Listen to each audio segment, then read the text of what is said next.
నమస్తే ఫ్రెండ్స్, నేను మీ Sravani Harsha. Welcome back to our channel. ఇవాళ మన కథ కాలచక్రం. రచించిన వారు డాక్టర్ కాంచనపల్లి గారు. కథని చివరి వరకు వినండి, నచ్చితే లైక్ చేయండి.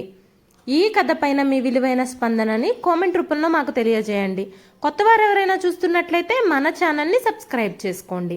సాయం సంధ్యా సమయం, సుమారు 6-7 గంటల ప్రాంతం. ఏప్రిల్ మాసంలో చల్లగాలులు ఆహ్లాదంగా శరీరానికి తాకుతున్నాయి. ప్రకాష్ అమెరికాలో లాస్ ఏంజల్స్లోని Orange County Lake Forest road పైన నడుస్తున్నాడు. బయట వాతావరణం చల్లగా ప్రశాంతంగా ఉన్నప్పటికీ ప్రకాష్ మనసు గందరగోళంగా ఉంది. ప్రకాష్ కొడుకు కోడలు అమెరికాలో ఉంటారు. కొడుకు వేణు యునైటెడ్ హెల్త్ గ్రూప్లో చీఫ్ టెక్నాలజీ ఆఫీసర్గా చేస్తాడు. కోడలు కూడా అదే కంపెనీలో చీఫ్ ఆపరేటింగ్ ఆఫీసర్. ఇటీవలే ప్రకాష్కి మనవరాలు పుట్టింది. మనవరాలు కోసమే హైదరాబాదులో తాను చేస్తున్న ఉద్యోగానికి హాఫ్ పే లీవ్ పెట్టి వచ్చాడు. నిజానికి తనకు అంత తొందరగా సెలవు దొరకలేదు.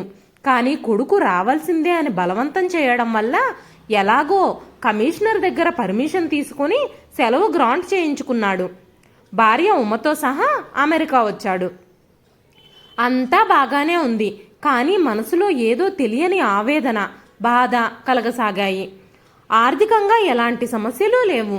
తన భార్య కూడా ఉద్యోగే. ఇక్కడ కొడుకు కోడలు బాగా సెటిల్ అయ్యారు.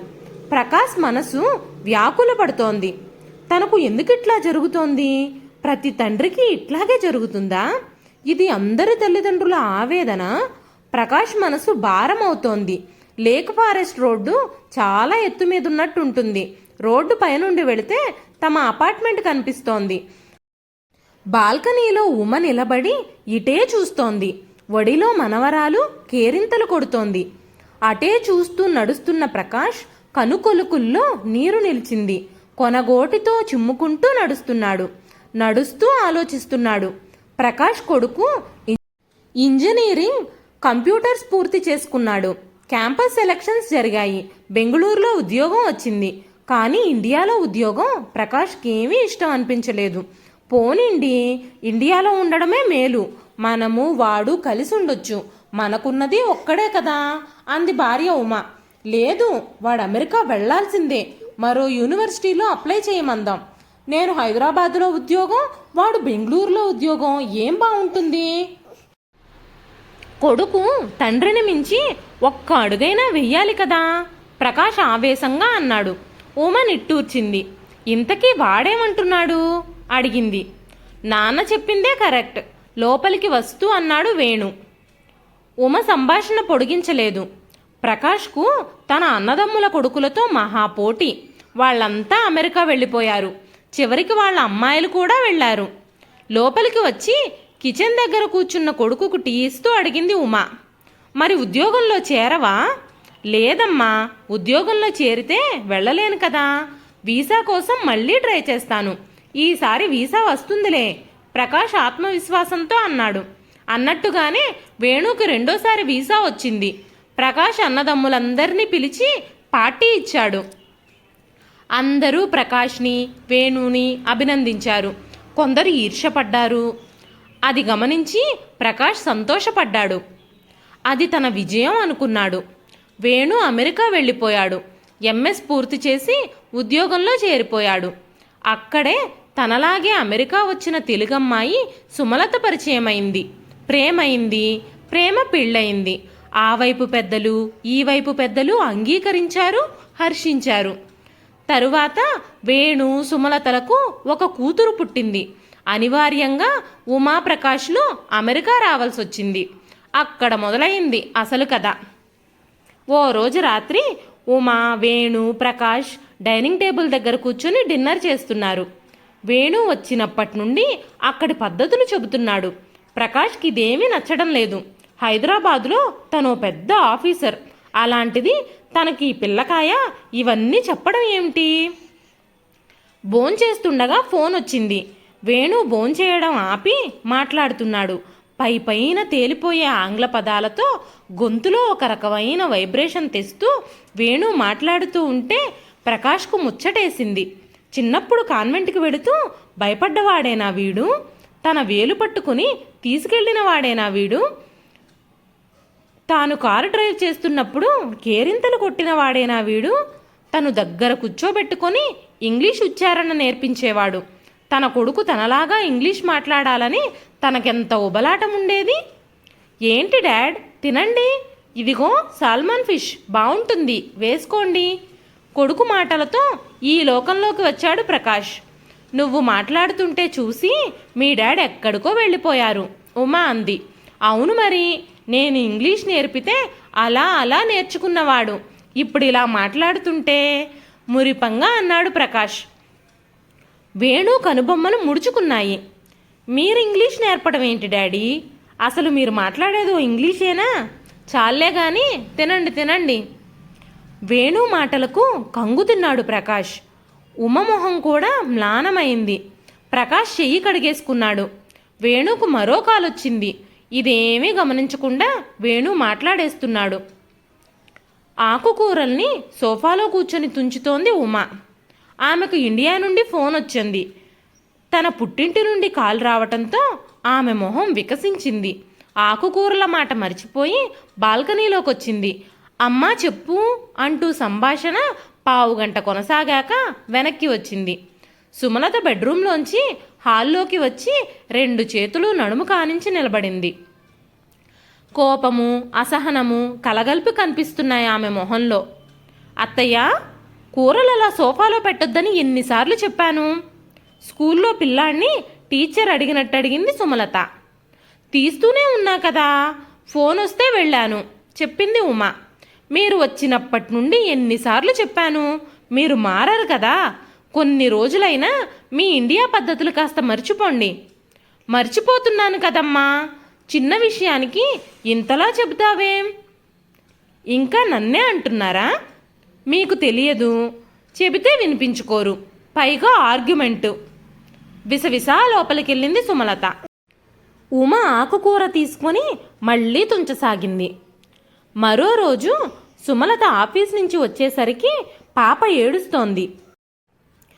ఉమ ఎంత ఊరడించినా ఆగడం లేదు. ఏమైంది? వస్తూనే మొహం చిట్లించి అడిగింది సుమలత. ఏమోనమ్మా, ఏడుస్తోంది అంది ఉమ.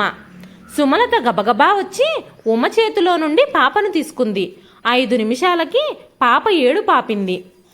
పెద్దవాళ్లకే పిల్లలను లాలించడం బాగా తెలియాలి, మీకేమీ తెలీదు. వేణునెట్లా పెంచారో ఏమో. ప్రకాష్, ఉమ మౌనంగా ఉన్నారు. పాలు తాగిందా? ఏమైనా తిన్నదా? మళ్ళీ వాళ్లను చూస్తూ అడిగింది. తాగింది, కొంచెం తిన్నది. సుమలత ఫ్రిడ్జ్ తెరిచి చూసింది. అందులో పాప తినాల్సిన ఫుడ్ చాలా మిగిలే ఉంది. తిందని చెప్తున్నారేంటి? ఫుడ్ అంతా మిగిలే ఉంది కదా. కొంచెం తిందని చెప్పాను కదమ్మా. ఉమ కొంచెం తీవ్రంగానే అంది.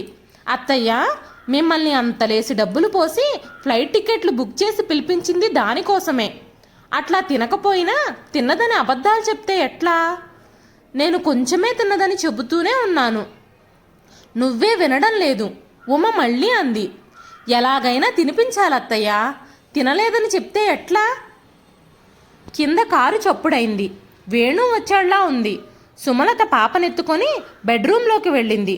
ప్రకాష్కి పూర్తిగా అర్థమైంది. ఇక్కడ తాము కేవలం పని మనుషులమే అన్నమాట. తండ్రిగా తనకు, తల్లిగా ఉమకు ఏమాత్రం గౌరవం కానీ స్వతంత్రం కానీ లేదన్నమాట. హైదరాబాదులో పెద్ద మనిషిలా చలామణి అయ్యే తను ఇక్కడ తన కొడుకు ముందు ఎంత హీనమవుతున్నాడు. ఇక్కడి నుండి తొందరగా వెళ్ళిపోవాలన్నా కుదరదే. టికెట్ బుక్ చేసేది వాళ్లే. అమెరికా ఆనందాన్ని మరిచిపోయి త్వరగా ఇండియా వెళ్లాలన్న ఆలోచనలో మునిగిపోయాడు. తన ఊరు, తన తండ్రి గుర్తొచ్చారు. తన తల్లి తండ్రి కూడా తనలాగే బాధపడ్డారా? తను ప్రవర్తించినట్టే తన కొడుకు ప్రవర్తిస్తున్నాడా? అక్కడే చెట్టు కింద చప్టా ఉంది. మెల్లిగా వెళ్ళి దాని మీద కూర్చొని కళ్ళు మూసుకున్నాడు. రాఘవయ్యకు మనవణ్ణి చూడాలని ఆత్రంగా ఉంది. నిన్ననే కొడుకు ప్రకాష్ ఫోన్ చేశాడు. అమృతమ్మ, రాఘవయ్య కరీంనగర్ జిల్లాలోని సొంత ఊరు పెద్దాపురంలో ఉంటారు. రాఘవయ్య కొడుకుని చాలా కష్టపడి చదివించాడు. రాఘవయ్య బడి పంతులు. తన మీద ఆధారపడిన చెల్లెళ్ళు తమ్ముళ్ళు ఉండటంతో ఎప్పుడూ ఆర్థిక సమస్యలే. పెద్దాపురంలో పీజీలో సీట్ వచ్చింది ప్రకాష్కి. ప్రకాష్ ఉస్మానియాలో పీజీ చేస్తూ కాంపిటేటివ్ పరీక్షలు రాశాడు. పోటీ పరీక్షలకు కోచింగ్ తీసుకున్నాడు. రాఘవయ్య ఆ ఖర్చంతా భరించాడు. తన బంధువర్గంలో కొడుకుని ఉన్నతంగా చూడాలన్నది రాఘవయ్య కోరిక కూడా. రాఘవయ్య కోరిక నెరవేరింది. పోటీ పరీక్షల్లో గ్రూప్ 1 ఆఫీసర్గా సెలెక్ట్ అయ్యాడు. తర్వాత బంధువుల అమ్మాయి ఉమను ఒక పెళ్లిలో చూసి ఆమెను ఇష్టపడ్డాడు. రాఘవయ్యకు ఇష్టం లేకపోయినా కొడుకు మాటని కాదనలేకపోయాడు. ప్రకాష్కి హైదరాబాదులో ఉద్యోగం వచ్చింది. ఉమ కూడా స్కూల్ టీచర్. తర్వాత వాళ్లకు వేణు పుట్టాడు. రాఘవయ్య అమృతమ్మలకు వేణు అంటే అంతులేని ప్రేమ. వేణు కోసం తరచుగా పల్లెటూరు విడిచి హైదరాబాద్ వచ్చేవారు. ఓ రోజు ప్రకాష్ ఆఫీస్ నుంచి ఇంకా రాలేదు. ఉమ వచ్చి కాఫీ చేసి అత్తామామలకిచ్చింది. తాను రాత్రి వంట చేయడంలో మునిగిపోయింది. రాఘవయ్య రూంలో మనవడితో ఆడుకుంటున్నాడు. వేణుకు సుమారు 4 ఏళ్లుంటాయి. స్కూల్కు వెళుతున్నాడు. వేణు, హోంవర్క్ చేసుకో. ఉమ వంటింట్లోంచి కేకేసింది. వేణు, రాఘవయ్య ఆమెను పట్టించుకోలేదు. రాఘవయ్య పోతన పద్యం చెప్తున్నాడు మనవడికి. కలడందురు దీనుల ఎడ కలడందురు పరమయోగి గణముల పాలన్. వేణు పద్యాన్ని ముద్దు ముద్దుగా చెప్తున్నాడు. రాఘవయ్యకు నస్యం పీల్చడం అలవాటు. నస్యం ముక్కులో పెట్టి గట్టిగా తుమ్మాడు. ముక్కు నుంచి కాస్త నస్యం ఎగిరి వేణు మీద పడింది. ఉమ ఒక్క ఉదుటన పరిగెత్తుకొచ్చి వేణుని బాత్రూంలోకి లాక్కెళ్ళి స్నానం చేయించింది. బయటకు తీసుకొచ్చి వీపు మీద 2 బాదింది. వెదవా, హోంవర్క్ చేసుకోరా అంటే వినవు. ఇప్పుడు బాగా అయిందా? కొడుకు మీద అరిచింది. ఇప్పుడు ఏమైందమ్మా అట్లా కొడుతున్నావు అన్నాడు రాఘవయ్య. ఇంకేం కావాలి? మీరు నస్యం పెట్టుకుంటే వాష్ బేసిన్ దగ్గరికెళ్ళి పెట్టుకోండి. ఇట్లా చేస్తే ఎట్లా?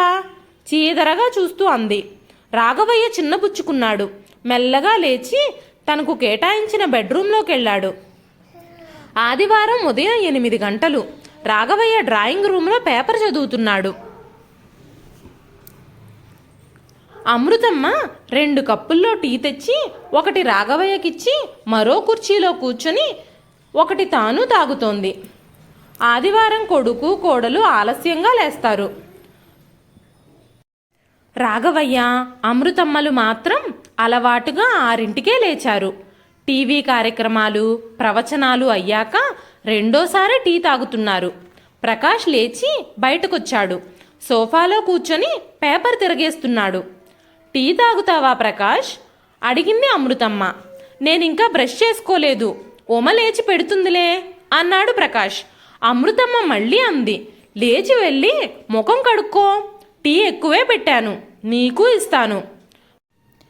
ప్రకాష్ కాస్త విసుగ్గా అన్నాడు, అమ్మా నువ్వు చేసిన టీ నాకు నచ్చదు, ఉమ పెడుతుందిలే. అమృతమ్మ మనస్సు చివుక్కుమంది. మౌనంగా ఉండిపోయింది. తరువాత ఉమ లేచి టీ పెట్టింది. ప్రకాష్ బ్రష్ చేసుకొని వచ్చాడు. ఉమ చేసిన టీ తాగుతూ రాఘవయ్యతో సాయంత్రం మా ఫ్రెండ్స్ వస్తున్నారు అన్నాడు.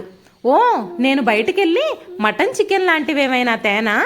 రాఘవయ్య ఉత్సాహంగా అన్నాడు. నేను ఉండి పెడతాను, మీరెళ్ళి తీసుకురండి అమృతమ్మ అంది. అవన్నీ నేను చూసుకుంటాను, వంట సంగతి ఉమ చూసుకుంటుంది. మీరు మా ఫ్రెండ్స్తో సాధ్యమైనంత తక్కువ మాట్లాడండి నాన్న. మీ భారత భాగవతాలన్నీ వాళ్ళకి చెప్పకండి. నువ్వు కూడా నీ పాకశాస్త్ర ప్రావీణ్యం గురించి, మన ఊరు గురించి సోది చెప్పకమ్మా. ఇద్దరూ మరింత చిన్నబుచ్చుకున్నారు. అసలు మీరు మీ బెడ్రూమ్లోనే ఉండండి, తప్పనిసరి అయితే నేనే మిమ్మల్ని వాళ్ళకు పరిచయం చేస్తాను. ఓ చిరునవ్వు నవ్వండి చాలు అన్నాడు. రాఘవయ్య లేచి వరండాలోకి వెళ్ళాడు. అమృతమ్మ లోపలికి వెళ్ళిపోయింది. తెల్లవారి ఇద్దరూ ఊరికెళ్ళడానికి తయారయ్యారు. అదేమిటి వెళ్ళిపోతున్నారు? నెల రోజులు ఇక్కడ మనవడితో గడపాలని వచ్చారు కదా అన్నాడు ప్రకాష్. లేదురా, వెళ్ళాలి, చాలా పనులు మిగిలిపోయాయి. పనులు ఎప్పటికీ ఉండేవేగా ఉమ వచ్చి అంది. రాఘవయ్య, అమృతమ్మ వాళ్ళ మాటలు వినకుండా తయారయ్యారు.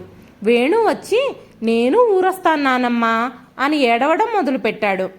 అమృతమ్మ వేణువుని దగ్గరకు తీసుకొని మళ్ళీ వస్తాగా అంటూ బుజ్జగించింది. ప్రకాష్కి ఆనాటి తల్లిదండ్రుల ఆవేదన ఇప్పుడు తమ పట్ల వేణు ప్రవర్తనతో అర్థమవుతోంది.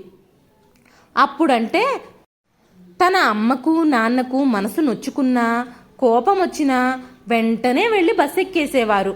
ఇప్పుడు అట్లా కాదే, ఫ్లైట్ బుకింగ్ డేట్ వరకైనా ఆగాల్సిందే కదా. భారతీయ కుటుంబ వ్యవస్థలో పేద కుటుంబాల్లో తిండి పెట్టని సంతానము, మధ్యతరగతి కుటుంబాలలో సూటీపోటీ మాటలతో నిర్లక్ష్య ధోరణి, ధనిక కుటుంబాలలో ఏకాకులను చేస్తూ తల్లిదండ్రులను ఎంత బాధకు గురి చేస్తున్నారో. ఇది వ్యక్తుల లోపమా, కుటుంబ వ్యవస్థలలో లోపమా? ఈ నిర్లక్ష్యానికి, అగౌరవానికి ప్రతిఫలమే పుట్టగొడుగుల్లా పుట్టుకొస్తున్న వృద్ధాశ్రమాలు. నిట్టూరుస్తూ అనుకున్నాడు ప్రకాష్. ఇదండి ఈరోజు కథ. ఈ కథ నచ్చితే ఒక్క లైక్ చేయండి. ఈ కథ పైన మీ విలువైన స్పందనని కామెంట్ రూపంలో మాకు తెలియజేయండి. మరెన్నో ఇలాంటి ఇంట్రెస్టింగ్ కథల కోసం మన ఛానల్ని సబ్స్క్రైబ్ చేసుకోండి. మరొక మంచి కథతో మళ్ళీ కలుస్తానండి. అంతవరకు సెలవు.